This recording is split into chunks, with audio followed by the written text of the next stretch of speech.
Virginia Stage Company has a solid hit on their hands in The Whipping Man, now playing at the Wells Theater. This gripping, well-crafted play by Matthew Lopez takes on a much-looked-at subject, the Civil War, and conjures up fresh, unusual, and riveting drama. The action takes place over 3 days in 1865, in the ruins of a once grand home in Richmond, Virginia, where 3 survivors of the city's burning huddle together, not knowing what comes next. Caleb DeLeon is a wounded Confederate soldier who comes home to his family's house one stormy night in mid-April, wounded but afraid to go to the Chimborazo Military Hospital. Nicholas Pelzar gives Caleb the acrid desperation of a man on his last leg, literally, who has lost his Jewish faith on the battlefield at Petersburg. His father has fled Richmond, leaving the house open to looters.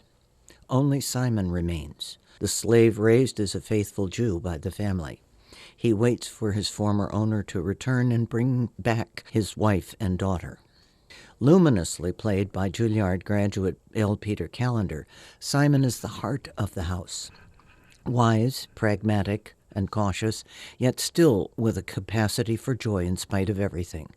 It is Simon who, with a graphic description of how gangrene kills, convinces Caleb that the only solution is to cut his leg off, right there and right then. John, another former slave raised as a Jew in the house, shows up. He's been looting the neighboring houses. The powerful, energetic Toby Wyndham shows John's ambitions to own something, to be somebody. He's literate, illegally taught his ABCs by Caleb's mother. John discovers enough whiskey to get Caleb drunk and holds him down while his leg is sawed off by Simon, who loudly sings the lullaby All the Pretty Little Horses to drown out Caleb's cries. It's an unforgettable scene that the movies would have made close-up, slow-mo, and bloody. In this production, it's graphic without wallowing in gore, which keeps the focus on the characters. It's an indication that the deft hand of director Jason Minadakis goes right to the heart of the matter, yet every detail is precise and telling. As Caleb recovers and John keeps bringing home things from his nightly raids, Simon learns that Abraham Lincoln, Father Abraham, has been assassinated. The 3 cobble together a Seder service. It's Passover, or close enough for wartime, with hardtack instead of matzah, collard greens standing in for bitter herbs, and liberated wine. Simon has saved a Haggadah given to him by Caleb's father. He can't read it, but he has memorized most of the prayers.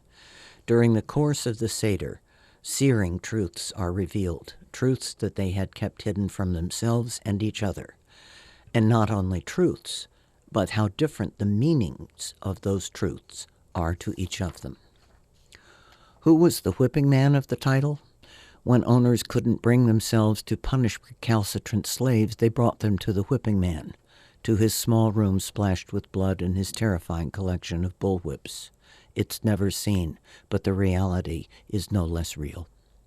It's an explosive story, powerfully portrayed by the 3 actors.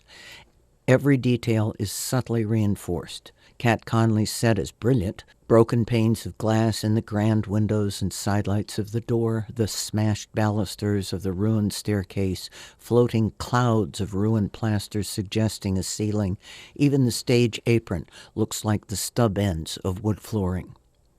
And how the ceaseless rain outside the windows manages to look depressingly real is just magic. Period costumes by Jacqueline Firkins are excellent, as are Ben Wilhelm's lighting and Chris Houston's evocative music. Then there's the work of dialect coach Keith Flippin. Dialect is a funny thing. If you get it wrong, everyone notices, but get it subtly right, and few do, because it's one of those telling details that makes the difference between excellent and good enough. This is excellent. The Whipping Man is a co-production between Virginia Stage Company and California's Marin Theater Company, and it's flat out excellent.